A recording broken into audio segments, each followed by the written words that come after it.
Hello and welcome to Millions of Screens. I'm creative producer Leo Garcia, joined by TV Awards editor Libby Hill and TV deputy editor Ben Travers for a very special Millions of Screens. On today's episode, we'll be talking about why new TV is better than old TV. Is that how we're framing this? Or just that old TV isn't all it's cracked up to be? I mean, speak for yourself for a band. We're going to get into it. So I don't want to spoil anyone. Let's get into it. And before that, we'll be talking some Netflix news. Netflix had a big newsy week, really dominating the TV landscape. Unlike every other week, which has no Netflix news. This is millions and millions of little screens. Can't you shut up? I'm busy. Boy, what a great show. Skipping ahead to the clicker with our recap of the biggest news items from this past week. Ben, where would you like to start? Would you like to start with ta-dum or the massive data dump that Ted Sarandos went on a couple of days ago, which has left some Bridgerton writers going, great, glad people like the show. Now give us residuals like a normal television show. Fuck you, pay me, I believe is the quote from the Bridgerton writers. I don't mention the name of the Netflix fan event that happened on Saturday. I don't think anyone should. No, I don't think anyone should. It's very bad. It doesn't make sense. And honestly, when IndieWire was covering it, and we had our trailer write-ups and our various other posts about kind of the general news that was being released throughout this 4-hour presentation for fans, quote unquote, for fans, I felt like we had to include a little explainer if we did mention the name of it. Otherwise, people would be like, what is this? It doesn't make any sense. I don't understand it. So I just eliminated it entirely. But hey, you know what? We got our first look at Ozark, season 4, part 1. Jason Bateman's back. That's very exciting. We got a look at a house in the new Stranger Things season. There's going to be some sort of haunted house involved in the story. That's also...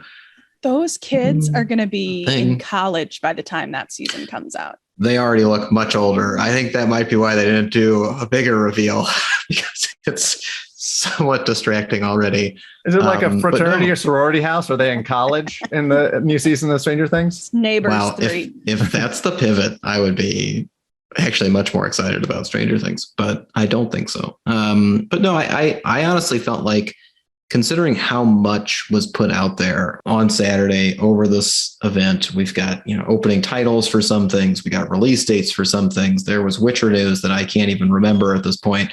To me, it just felt like it kind of canceled itself out. There was so much happening and it's such a tight time frame on a day of the week that typically isn't busy for media coverage, for entertainment coverage, because people are out and about and they're not tied to their computers or their phones, that it honestly felt like a lot of it was falling on deaf ears. So I don't know how much excitement was built out of this event. I honestly did see more coverage about the numbers that they released that we can't verify, which makes them somewhat useless. So, yeah. Before we get to numbers, I feel like the two things that maybe broke through all the noise they themselves inflicted upon the Twitter sphere were the Cowboy Bebop opening credits and the Sandman first look. Those felt, and maybe that's only in my little corner of Twitter that tends towards more geek and nerd related stuff. But those things felt like they popped the most. Also, maybe the look at season 2 of Bridgerton, which segues very nicely into the numbers. Twitter. Bridgerton was the big star of that number dump, which occurred at the Code Conference at the Beverly Hilton, where Ted Sarandos released the numbers for their top 10 series and top 10 films, but not just how many accounts had accessed these things, but also how many total hours they'd been viewed for. Granted, as Ben mentioned earlier, these numbers mean nothing. It is Netflix just they could just be putting numbers in a doc that look nice next to one another to be like, some people have watched Bird Box 1.5 times. Why? I don't know. Doesn't make any sense. I did try to do the math, the hours of Bird Box being watched versus the amount of accounts means that it has an average viewing of 1.5 times the movie itself. So I guess that's some people not watching the movie at all, and some people watching it more than once. I don't know why. You would think it'd be less than the amount of the movie, even if people were rewatching. But Bridgerton, as you mentioned, Libby, Bridgerton was the star of the show, having been watched by 82 million accounts and a total of 625 hours, ranking first in both accounts and total time viewed, which did warrant a response from one of the writers, Layla Cohen, who said, wow, as a writer for Bridgerton, this is cool news. You know, it would also be cool if I was getting residuals commensurate with working on a huge hit. New media is just media. Pay up accordingly. Or as Libby mentioned earlier. Fuck you, pay me. That's interesting to me because I know that I believe under like WGA, there are new media rules. And my understanding is that they existed primarily to deal with podcasts. So the even idea, but the thing is, in researching the numbers for the last few Emmys, digging in and looking at series, trying to figure out what the first streaming series were to win in specific categories, it was amazing to me to see how many old-fashioned terms were used to describe these old things. I want to say, like maybe they were using the term webisodes on Wikipedia, just these very outdated ideas. And like, yes, Netflix first started doing original programming less than a decade ago, but at the same time, if you go to the Emmys and win 2 of the top 2 series awards, I think you're TV. I think you are media now. And I don't know what kind of changes need to be made to better incorporate streaming content. I don't know. And I don't know how it gets complicated with like lack of reruns, a lack of, I don't know the math they're going to have to do to get there.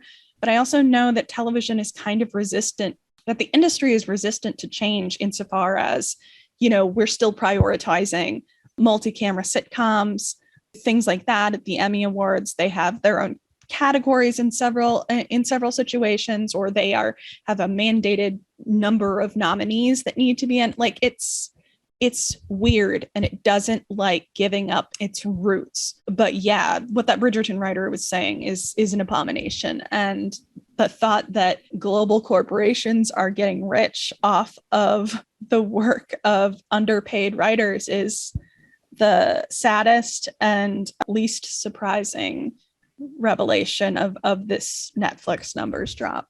And it dovetails nicely with the IATSE, the impending potential IATSE vote on a strike. The idea that this industry is propped up by these, various locals that do not get compensated well and have to work insane hours in order to make sure the content is there. This sort of insatiable content for all of the streamers, in addition to what you'd consider more traditional media. Peak TV isn't happening because of network TV. There aren't new networks being introduced every year. Like that's not what's happening. The industry is not moving fast enough to recognize the changing face of television, and action needs to be taken as soon as possible. And to wait is to do a huge disservice to the people toiling to make all of your favorite shows and all of your least favorite shows. It's depressing, man. As a non-union shop, I can't speak for IndieWire, but I can say, go check out IA Stories on Instagram. And if you read just like 3 of those, you will almost instantly find solidarity with the various locals that are looking to find the proper amount of compensation for the work and just safer working conditions and shorter hours. It is very sad to just scroll through and read all these awful stories from within the industry, because you don't think about grips and gaffers and second camera ops or PAs or writers assistants when you think of like, oh, I just binged X show and it was amazing. I ate it up in 6 hours. And it's like, well, that took all these people thousands of hours to put together. Working 14-hour days for those like PAs and writing assistants, getting $12 an hour. Like everything's fine. Everything's fine. It's a great time to remind people that weekly releases are good. And weekly releases give you time to appreciate certain elements of visual programming that you may not otherwise notice if you're just, say, plowing through it while half awake on a Friday night at 2 a.m. As an aside, Ben, I have to say, I have yet to start Only Murders in the Building. Boy. I was really, I haven't started yet. I was very inspired by your full-throated support of the series. And then I noticed it's on a weekly release, which to me, for Ben Travers, means I have to dock it like a star because you love weekly releases so much. I think it sways you a little bit. Wait, did we switch to a star rating system in IndieWire? Yeah, this is all very confusing. First of all, I do love weekly releases, so that should only validate any program that I've already spoken highly of. And I guess to counteract that sentiment, I would just say that, like most things that I have to review, I do not get the benefit of spending weeks sitting with each episode. I have to watch them all very quickly. Pretty close together. And that was how I consumed Only Murders in the Building. I've been waiting impatiently since the episodes ended, I think, with 8 for those last 2 to arrive. And they may or may not be here. So I don't know why I'm, talking to you jokers. Yes. Those are the only screeners that arrived today. We did get American John Stewart, or whatever it's called. American Rust, episode 4. Yeah. I know you've been waiting on that one with bated breath, Ben. Give me more Jeffy D. All right, I'll try it. Ben, after your very impassioned paean to weekly releases, let's talk about Midnight Mass, which I assume most people consumed whole hog over the course of the weekend at some point. I actually have been pacing it out, essentially maybe watching 2 episodes a night. Almost like making it like a feature length. Like I can only watch 2 hours at a time, as opposed to being like, I'm going to watch 7 hours of this thing in one chunk. But let's talk about it as spoiler free as we potentially can. And we'll try to warn if there are spoilers coming for anyone who has not yet watched. But what are your thoughts on Mike Flanagan's latest horror show? Well put. For the listeners out there, he put horror in quotes.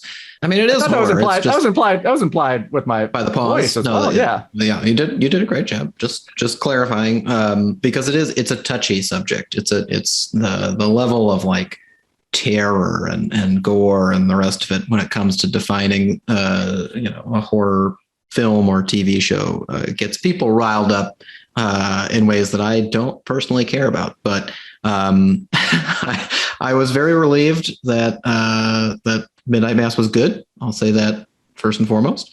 I've enjoyed Mike Flanagan's past work.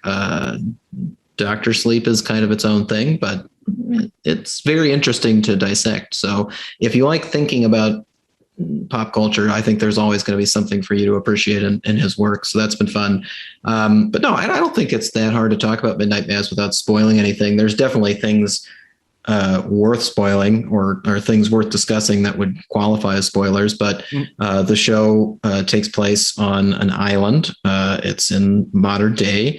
There is it's a very devout, very small community of Catholic parishioners, mostly Catholic parishioners, I should say, and it circles around the church, the local church, as well as their Monsignor who had left on a trip, and he's very, very old, and instead of him returning, there's a new priest who arrives at the island and kind of guides things in a new direction. And it's a little spooky. There's definitely some animal issues for anybody who doesn't like seeing animal problems. I would prepare yourself for the end of the first episode, as well as I think it's the second episode when a dog. There's some cat stuff early, and it's the end of the first episode, beginning of the second, and then there's a dog thing end of the second, which was very rough for me. No pun intended. Wow. Yeah, good. Too late. But yeah, I honestly, I mean, like with most of his stuff, some of the best parts are the kind of the way he applies the thematic elements of the story. This is a very deep, not necessarily meticulous, but very deep and passionate dissection of the Catholic faith and kind of the contradictions there within, how, as well as a look at how, faith can be interpreted and then used for benevolent or malevolent purposes. And the way in which he goes about this within an isolated community are very, very effective. The performances are largely very good. I, for one, am always happy to see Zach Gelford back on our screens. QB1 should be in more things. We love Agreed. Agreed. Absolutely. Best Delvin show of all time. And then best pilot of all time. That's right. I said it. I actually can't agree with that. I love everything you like about that pilot, but it's just a little. It's not one I look forward to seeing a few times. It sets the table so perfectly for the rest of the season, I would say. I do think that the best argument you can make on its behalf is that it very quickly subverts expectations almost immediately. Right. This is not going to be like, hey, football is excellent. We all love football. Let's talk about how great football is for 6 seasons. So yeah, this is not going to be Varsity Blues, a television show. Correct. Thank God. But yeah, I mean, Hamish, how do you say it? Linklater? I think it's Hamish, but I might be wrong about that. Hamish sounds right. That does sound correct. I just always seem to forget every time it comes time to say his name, even though honestly, like since The New Adventures of Old Christine, all the way through Legion, like this guy's got extreme range, and to be able to see him kind of put it to good work as this new priest in the local church was very exciting. Like he gets kind of every beat just right. He guides you through scenes that, maybe could go on a little bit too long and could maybe become a little bit like burdened by the sheer volume of what's happening within them. He can kind of get you through those, understanding what you need to understand, even if it can be a little bit much. And yeah, that's really my only critique of the show. My only critique of the show is that I grew up Catholic. I went to mass twice a week.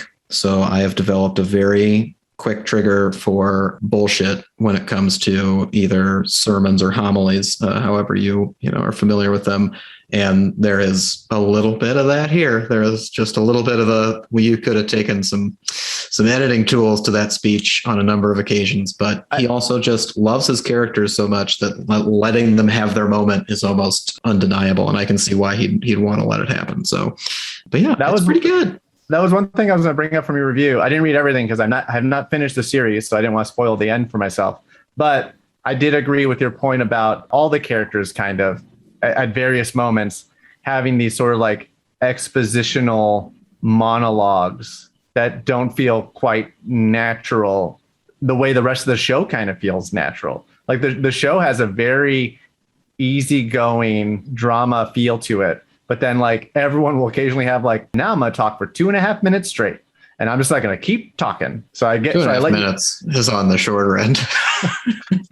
and yes, the point about the homilies and the sermons is also well taken, though I will admit that both Abby and I, every time he gets into the regular religious, like the chants and the things you repeat, we are saying it along with him, even though I haven't been to the church in several decades. They even use the Our Father that I was familiar with, whereas I've been to different parishes that kind of alter the traditional prayer. There was something where they changed it, like the blood of the new and everlasting church. Drink this in memory of me. And I think drink this in memory of is changed to something else. It's like drink this in my remembrance or something. I don't know what the ending is, but like it was just like I said it and I said it wrong. And Abby's like, oh, they changed that. You didn't know that? Wow. I'm sorry. And to be clear, the actual parts where like a homily is taking place or he's in the church and kind of getting into the full swing of things, those aren't the most egregious part of it. It's just like you mentioned, Leo, it seems like he's giving those speeches to each character. He's letting them have their own homily and their own interpretation of something. And that's when it can kind of really get away. There's a scene, I believe it's somewhere midway through, where Zach Gilford and Kate Siegel have this back and forth conversation, which is right in my wheelhouse. It's about death and what happens when you die. And it's just like, oh yeah, this is my bread and butter. Let's get into it. You guys are going to disagree. This is going to be awesome. And I mean, oh boy, it feels like it's a good 15-minute scene, like just two speeches back and forth. And they are presented in this way where there's almost an ethereal element to it where if it would have kind of enveloped more aspects of the show, you could have almost treated the entire series this way, where it's like, oh, this is just kind of a dream. This is kind of like a purgatory kind of thing where like these are just the people who, exist on this island and they're waiting for something to happen and they're trying to figure out things for themselves. And this is just where they discuss it and come to terms with who they really are and what they really believe. And then they move on.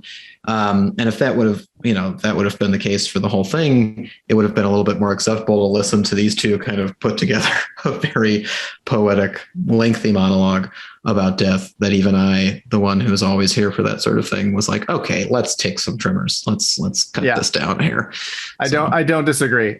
Like there's also a moment when Riley, who is Matt Saracen's character, I call him Matt Saracen, his character, his QB1. Yeah, his mom comes into the room and like gives him the lowdown on the entire island. It's like episode 1, and she just goes like, 10 minutes. I'm gonna tell you everything about everyone on the island. It's like Mike Flanagan has called my mom after a long period of time. Can we talk spoilers briefly?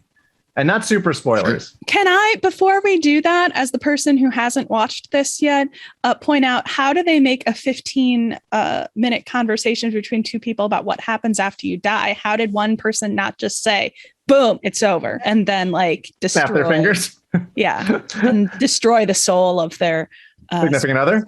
Yeah, I don't know how they did that. But That's literally, weird. as the conversation was happening, I looked over at Abby and went. Technically, one of them does make the argument. Does kind of say what they believe. He just makes that argument in a very long-winded way of saying it. Spoilers. Okay, really brief spoilers. There is a supernatural thing obviously happening on this island. I don't want to call it by name, but what I love about this story is that I've always wanted to make a movie where it's like, this movie is X, and then the third act, it becomes Y. And this show kind of does that. I've always wanted to make a movie where like, this is a movie about a Cuban American baseball team, and they're traveling somewhere, and then somewhere in the middle, it becomes a zombie movie. And it's not like you're not teasing the zombie movie through the first and second act. It's just like, oh, they're down, and it's the state championship, and then all of a sudden on the field, a zombie attack, and like nothing has clued you into this. The movie has changed, and it's like, this is a thing that is now happening. And this show kind of does that. It definitely slow plays its supernatural elements in a way that really speaks to me. I haven't finished it, so I don't know if I'd have a grade, whether I'd be higher or lower than Ben. But like, I have enjoyed how it isn't like Hill House or Bly Manor. Like, it is a little different in the way it's going about it. Leo, how far in are you again? How many have you seen? I think 5 or 6.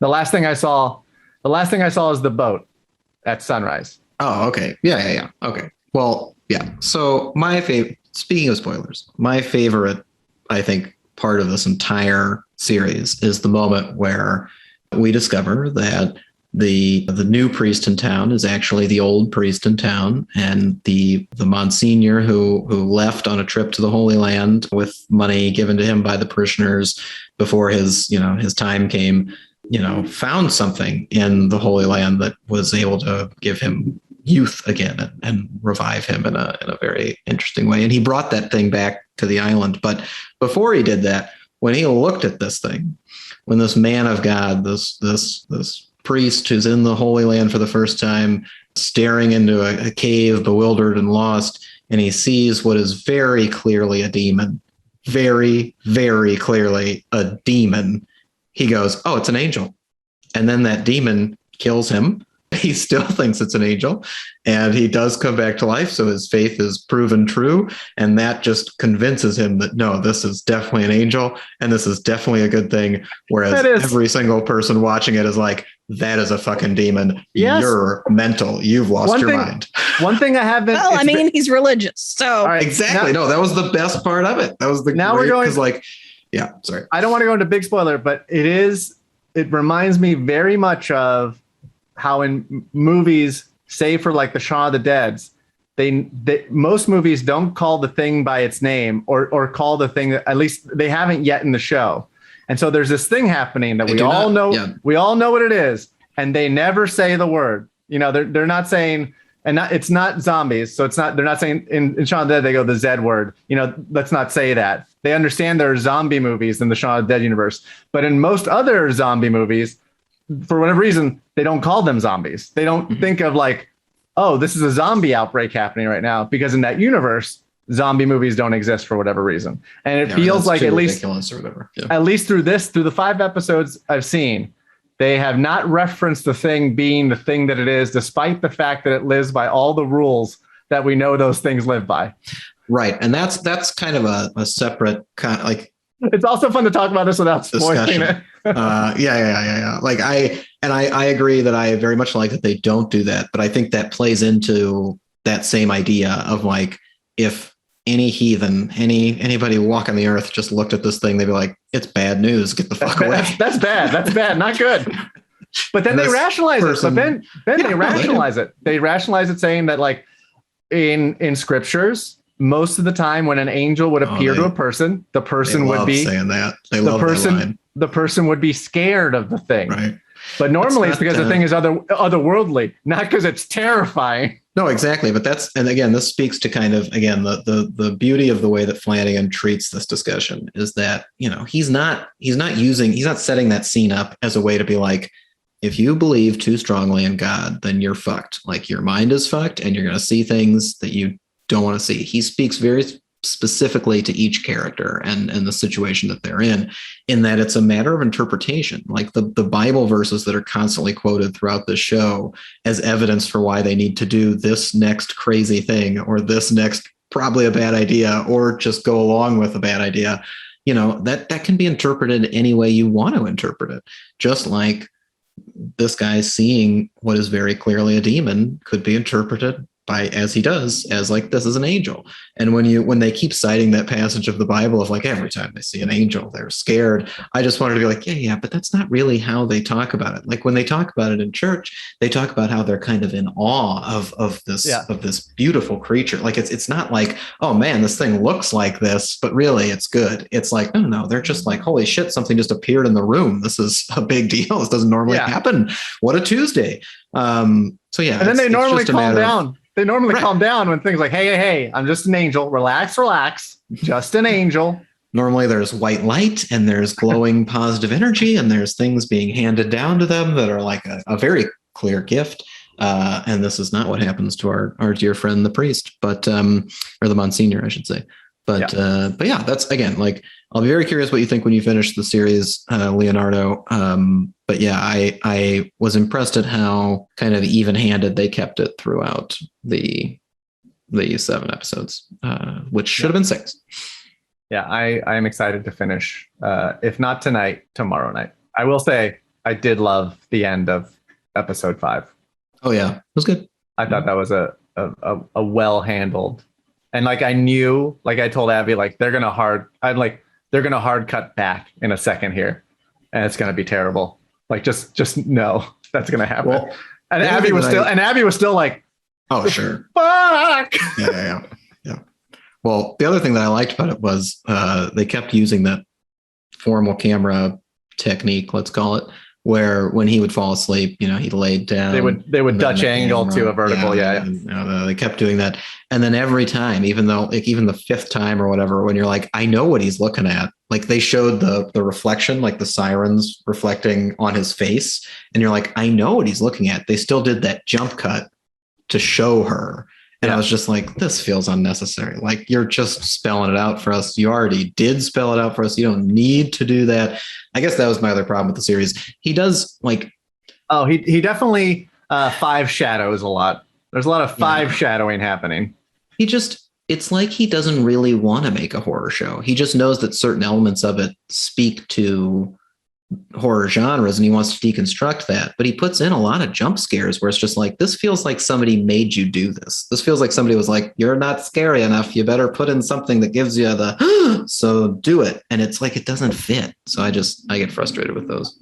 I don't disagree. I wish he'd almost leaned a little harder into, this is just a small town drama that happens to have this thing happening in it. But I think I think this show, and granted, I haven't finished it, don't know how satisfying its ending will be, but I love the idea Like I just love the idea so much, and I wish if someone took some editing shears to a lot of the monologues, and if you got rid of a couple of those jump scares that look like they're Netflix notes, to be like, hey, there was no jump scare in episode 2. Could we get 1 or 2 in there? If you got rid of some of those and just made it so that those felt more earned or of a piece, I think it'd probably be his best limited series of the 3 thus far. Yeah, and it is, again, like, it is good. It's just, to me, and maybe this segues into our next discussion, but to me, it's like he does need either the permission to not make it a horror show, to not be like, this is the thing that's coming out right before Halloween, or he needs, like you said, the kind of good version of not even network notes, but just collaborative notes, where it's like, we don't need this part, we don't need this part, we can hone this, we can make this more powerful, like, put in the work, rather than being like, no, I did that one last year, I'm doing this one this year, I did it in 74 days or whatever it is, like, I knocked it right out, and here you go, done. It's like, no, take the time. Like, you can take the time. It'll be real good. Yeah, in a weird way, I'm asking for more notes on some stuff and less notes on other things.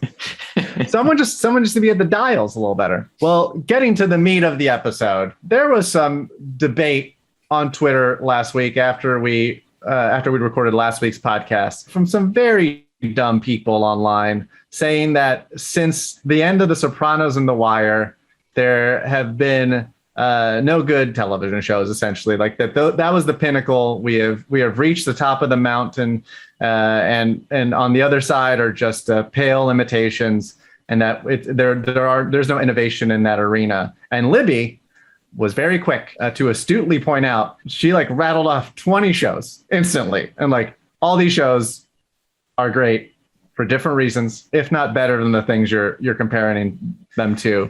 And television as an art form has never been better. I guess, should I throw the floor to you, Libby? Do you want to sort of start on this topic? Probably not, because of my own personal interest in how much I dislike the person in question, and the fact that I am a little concerned with how rampantly we all took to defend TV against this person who, it's entirely possible that The Wire and The Sopranos are the last 2 TV shows that he watched, although maybe he watched Aquarius, that David Duchovny series, because his father wrote on it. Hey, that show wasn't bad. Shut up, Ben. That was awful. Well, I will say that after you rattled off all those shows, Libby, I was given yet another opportunity to espouse my ongoing theory that new things, on the whole, most other things being equal, are usually going to be better because of 3 very simple things: a more inclusive cast and crew and writer's room, better technology. We are only getting better cameras, better sound, better visual effects, better everything. And everything stands on the shoulders of what came before it. Like the idea that you have The Wire and The Sopranos to look at and be like, I really love what that thing did. And if you're someone who looks at that and goes like, I think The Wire is an A show, how do I make an A+ version of The Wire? Everything builds on what came before it. It's impossible to think like, that's it, we perfected it. Then why do we keep making more stuff if we perfected the form? Well, I think I think your arguments as to why new things are generally better than old things is actually the reason you're wrong. Well, no, I don't mean it like that. I just couldn't find another way to say that you're wrong. I was discussing a very similar topic with my friend Mike, who is a listener of this show, not related to any of us, one of 4 listeners, and he was talking about the fact that these things are affected by the fact that we are building on the backs of things that came before, but the things that came before aren't necessarily worse because they were the best that we could do for the time. It doesn't really make sense to be comparing those things. Humans aren't necessarily better now than they used to be. It's not like athletes. Like there aren't like significant, TV isn't getting faster every year because of things like that. We are able to make better television because great TV came before. But the fact that we're making better overall television now couldn't have happened if that other stuff didn't. Like, we are growing more sophisticated at our storytelling, at our technology, at our at our inclusion and diversity. But there are cases where that isn't necessarily better. It's just different. I think my main problem with this argument is that I don't fundamentally believe it's a qualitative argument, and that's what makes it hard to argue, because I feel like we're talking about the same things in two completely different ways. Ben, tiebreaker, go. Wait, can I just, to extend your metaphor, what if The Sopranos and The Wire, and maybe even like Mad Men and Breaking Bad, that was the steroid era of television? And the idea that, and they did those things were like, for whatever reason, because like it's very early in the AMC game, and it's like, we're going to give you all the opportunities to fail that you can. And it's like, maybe that doesn't happen as much now. I'm for the sake of extending a metaphor. What I look at it as, it was the last gasp of white male anti-heroes. So we had reached the pinnacle of that. Someone's not watching Bosch. Somebody is not ready for the final season of Ozark. What are we talking about? No, we reached that pinnacle. And so then we had to diversify and find different stories we were all going to start telling. We got more sophisticated and we're like, okay, well, we know how to tell stories about shitty white men. Who else can we tell stories about? Shitty white women. Perfect. Go. You know, it's you know what I mean? Honestly, though, there's a very cynical interpretation of this where they we had that thought, but our answer wasn't to look outside of men or outside of the patriarchy. It was simply to be like, I don't know, what if they were just nice now? Like, we spent time with them being shitty for a long time. Here we go, Ted Lasso, bring it on. And that is the entire evolution of TV. We tried to break out of it. Like, people tried other things, but really, you know, the way the system is set up, just not they not got money to a for point, that. and they were like, I don't know, maybe Dexter stopped being a lumberjack. Who can say? I can't wait to revisit that. Can't wait Dexter's for Dexter is good now. Yeah, can't wait for the Dexter is good now hot takes. It's like, the show was always good, and now he's a good person, so it's even better. Oh, Ringer boy. Hot take. New Dexter is good now. The show was always bad. That's what we didn't tell you. That's the secret no one ever told you. What if this was always bad is like my go-to as for a hot take. Like, what if everything life has always been bad? The new column is just whenever a new season premieres of a show, you're just like, this was actually always bad. Or there's a reboot or there's a revival, and you're like, you know what? The original, also bad. Still bad. Still bad. Was bad, is bad, will be bad. I can fucking sell that book like tomorrow, I think. Yeah, that's somewhere within Leo's argument, at least. Like, rather than argue that things are getting better, it's just like, no, it's always been trash, and there's always going to be more trash coming. Just different trash. Right. God. I will say reboots and remakes are a very tricky part of my theory, because there is typically nostalgia with the original thing that almost cannot be overcome by a new thing. I am excited to watch the new version of the Wonder Years, but like, it's just things that hew too closely to the thing that came before it are always going to struggle to outperform them in some way. And yeah, the qualitative thing is totally true, Libby. But I think it's like things that are adjacent, that most of the things are similar. Hopefully they've improved upon the thing that came before it. Otherwise, what are we even doing? What are we even doing? It's like, I watched a bunch of Deep Space Nine during the pandemic because my wife makes choices and I also live here. I'm not a Star Trek person, but I have to imagine that in many ways, Star Trek Discovery, just as a baseline, is better than Deep Space Nine, despite Deep Space Nine being heavily lauded for what it was. And I was generally entertained, but makeup has gotten better, effects have gotten better. Editing, cinematography, like all these things get better. Well, hold on. Again, not to disrupt the momentum of the argument, but to bring it back to Midnight Mass for a second, makeup has not necessarily always Oh, no. It depends on how much money you're putting into things. You know what I mean? Things cost money. That joke is a little too easy because honestly, I think that the way that they use makeup and especially the way that Mike Flanagan shoots the people in makeup in this show is actually very specifically calculated. I think it's almost too lazy to say it's bad, and it's much more interesting to talk about why it may not be perfect. So anyway, continue, Libby. I'm sorry. I think he wants you. I don't know if he wants you to know, but like from the jump, he wants you to know.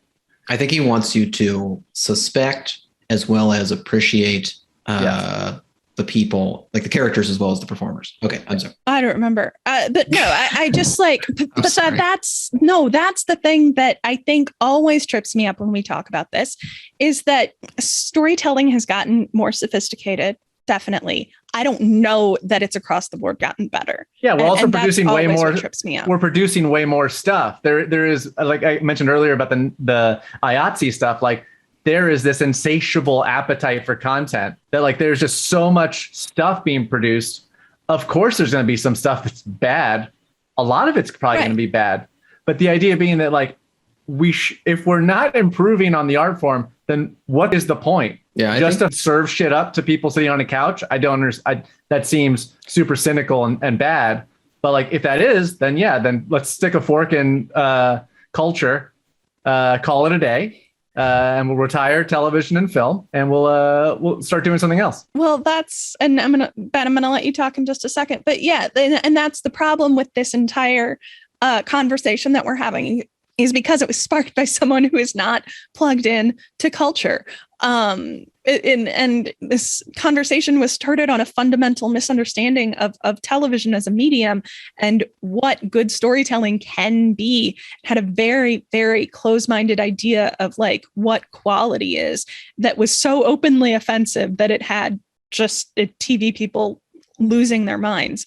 Ben, you have had a lot to say that I have cut you off. One of the ways that I try to think about this argument that Leo he presents from time to time isn't so much that like everything new is better than everything old. I try to think of it more as like the best of what's new is better than the best of what's old, because that incorporates the idea that the people who really invest in the art form of this, like who invest in the idea of continuing a conversation that's started by our ancestors and started by the creators who came before them, you know, you can see how Succession has become what it is based on The Sopranos and based on what came before it and based on the age of the antihero, as well as just paying attention to where the cultural shifts are going. And obviously aesthetically, you can see how it's built off of different things and become, you know, what it is today. I think that's the most important part of the discussion, because to me, you know, even if it's not as purely, let's say, good, in air quotes, good, as the stuff that's coming out now or the stuff that I'm really invested in now, I think it's important to note where it came from. Because again, whenever I think about this too long, and I've had this part of the conversation with Leo already, it's that I think about people's viewing habits. I think about how back in the day when film was first starting out and when TV was kind of, you know, in its first golden age, you know, they weren't ready for what we're watching today. Like that audience was not prepared to handle the pace, the onslaught, like the not just the amount of content, but like the streamlining of information that kind of comes through in storytelling. It's that, you know, it had to be built out in a specific way for them to appreciate the beats. Now it's like we all understand the beats. We all understand the structure. We've all consumed it for so long that you can put it on a bit of a warp speed and we can appreciate more of it in the same amount of time. But without, you know, the stuff that came before, then we wouldn't have been able to do that. And that's why it's interesting to me whenever somebody tries to slow it back down, whenever somebody's like, you know what, I'm going to take my time with this thing.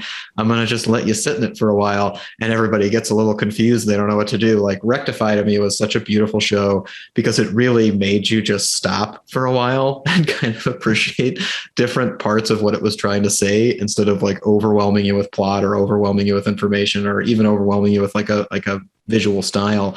Sometimes it just wanted you to kind of really truly take a minute to think about it.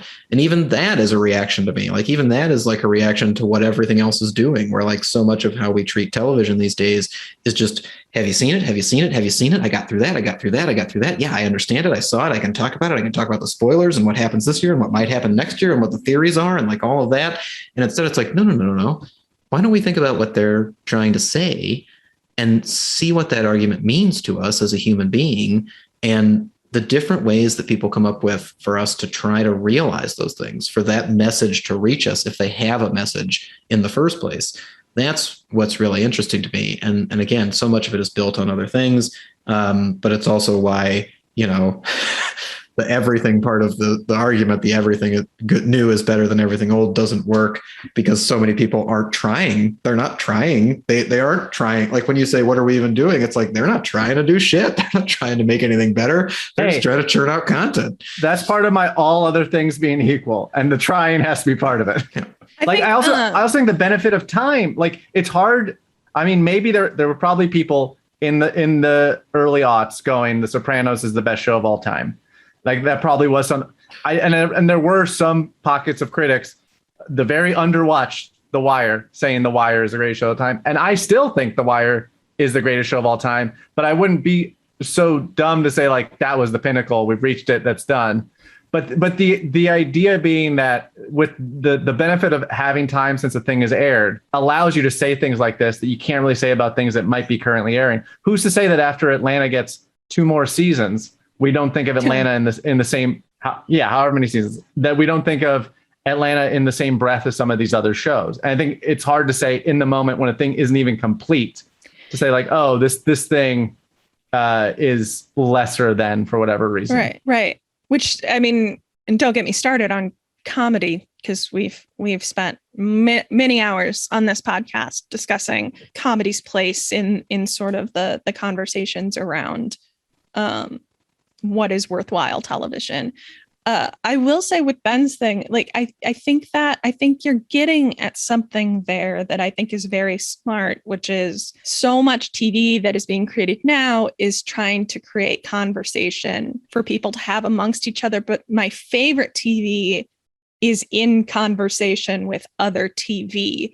It reminds me of that old story about the Beach Boys and the Beatles, drawing inspiration from each other. Like, Pet Sounds was so moving to us. We made, I don't remember, the White Album, or, it was this mutual respect and learning and appreciating what other people were doing to help grow your own creativity. That's not what everyone's doing. Not everyone's trying. You're right. So it's very, I think on this matter, we're all right. Yeah. So those are my favorite arguments. I think it's just it's a perspective thing. Yeah. Or at the very least, if we're not all right, we're all not wrong. Fair. I again, it's worth saying that the best television show is Friday Night Lights. So I'm going to tell The Leftovers you said that. I know. You can Shots call fired. They have a nice tie-in with Peter Berg. So really, I just think everything. Nice. Yeah.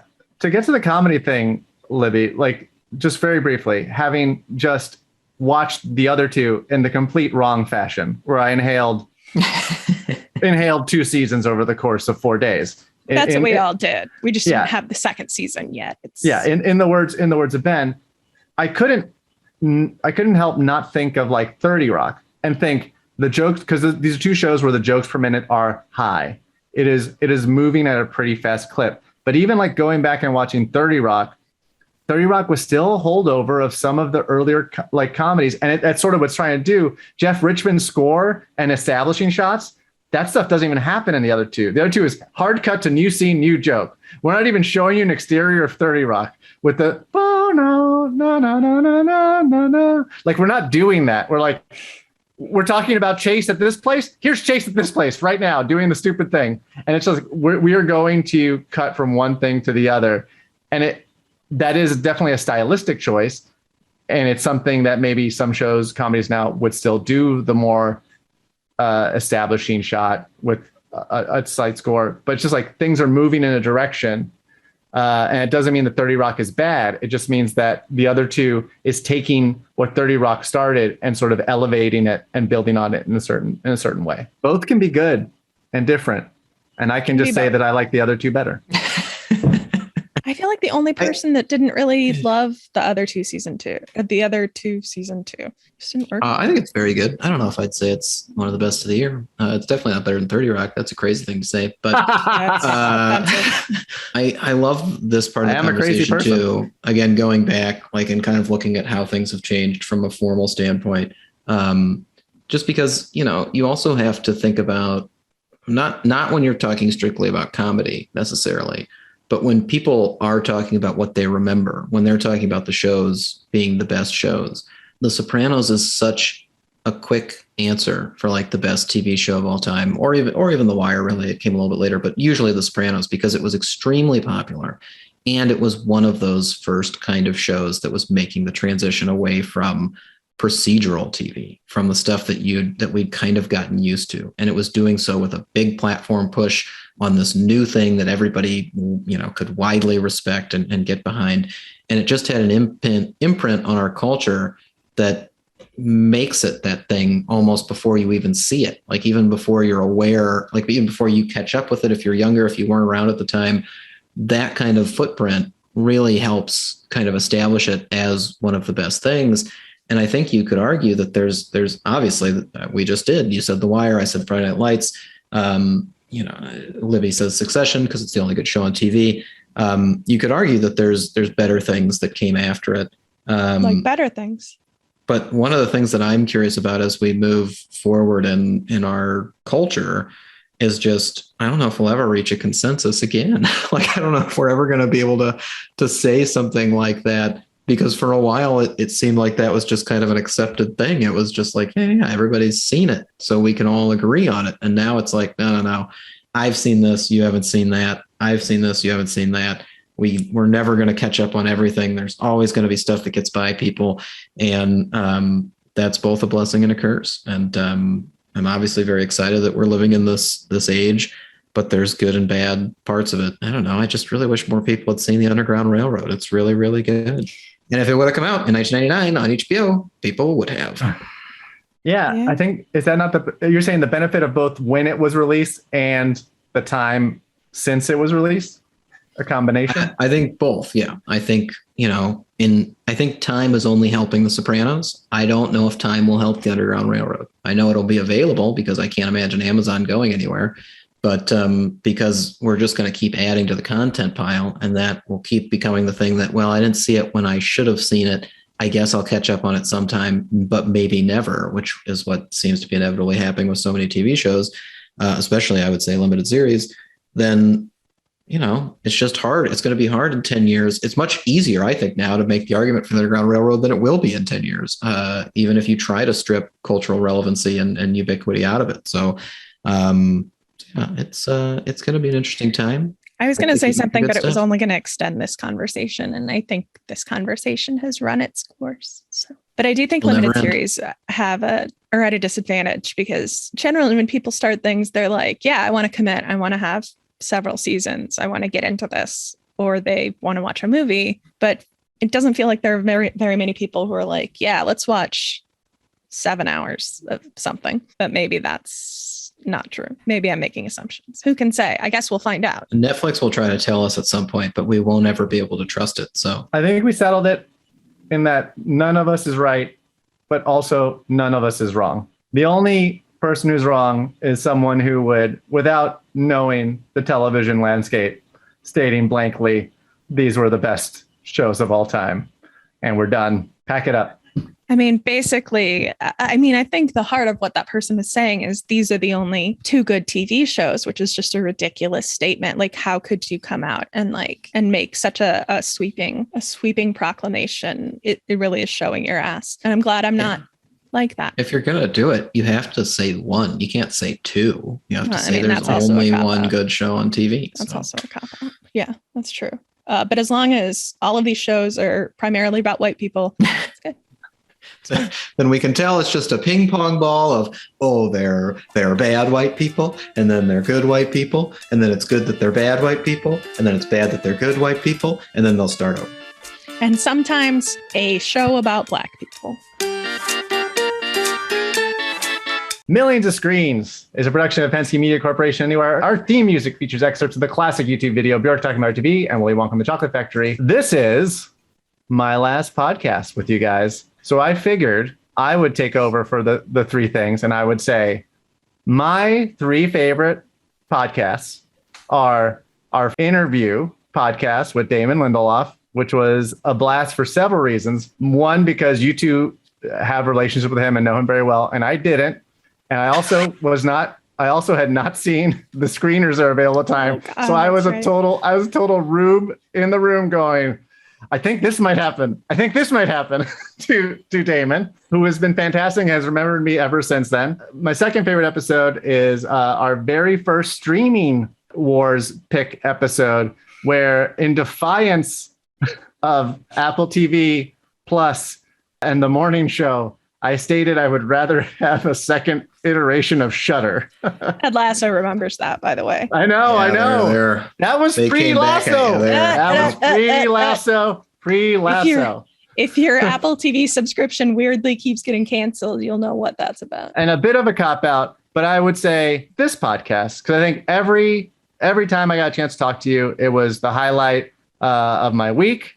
So I could have said last episode, which is our 100th, but I'll say this episode, which is our 101st episode. And I strongly endorse that all listeners go back and watch the first video I ever made with Libby and Ben, which is titled 5 Dark Horse Emmy Nominees Voters Should Consider, mostly because A, it's where Libby starts her would be years-long process of calling Succession the best show on television, or the only good show on television, by calling it the best castle drama at HBO in a year when Game of Thrones was still in the running. And also the fact that castle drama isn't a thing. But you coined it. Yeah, I guess. Additionally, unbeknownst to all the listeners and viewers, it has been the place where we birthed the gif of Libby scrolling on her phone while very dismissively telling Ben no. It gets used on our company Slack a lot. So many versions of that GIF. No. But yeah, it's been a pleasure to host this podcast with you two, and I wish you all the success moving forward. I can't wait to listen only to see what ads have been thrown in front of the podcast, and then also to vehemently disagree with whatever your takes are on specific shows, mostly Ben. Well, we hope that you will write in. Yeah, I'll write in with my thoughts. I do hope that you will leave a review for the show each week. Just to give us I felt bad about reviewing our own show, but I'll review it now as a listener. And there's gonna be some thoughts. I'm gonna have some thoughts. Oh yeah. and I look forward to trying to erase your thoughts from the internet every week.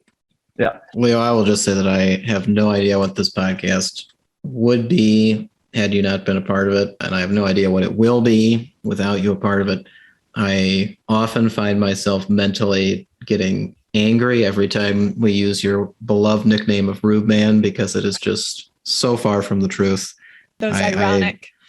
I get it. And it just angers me, because it's like, I don't even want to pretend that this is the case for a second longer. You've added incredible insights and obviously unparalleled skill to this podcast, and we will miss you greatly. I would say something here, but I can't. So I will just let Ben's words speak for me, and I will spend the rest of the week trying to find something to say. That's totally fine. You can find us on Twitter. For the last time, I'll be saying this. You can find us on Twitter at 1,000,000 Screens, at Midwest Spitfire, at Ben T. Travers, and at Leo Adrian Garcia. You can find us on Apple Podcasts, Spotify, Google Play. So join me soon in leaving a review for the podcast on your thoughts on what could potentially be improved. Now they got rid of that loud, dumb host, and they can just get to the experts talking. I'm so excited to for the wave of 1-star reviews we have coming our way after this shakeup. So I'm all deserved. I'm genuinely upset right now that you haven't already left a review. We needed those. We're an upstart podcast. We need the positive reviews from everybody we can get right out of the gate. Now we're fucked. It feels weird to self-review. Nobody knows. Nobody's going to look and be like, oh, I know who left that 5-star review. Well, let me just say that for the final time, this has been Libby and Leo reminding you that you shouldn't let poets lie to you.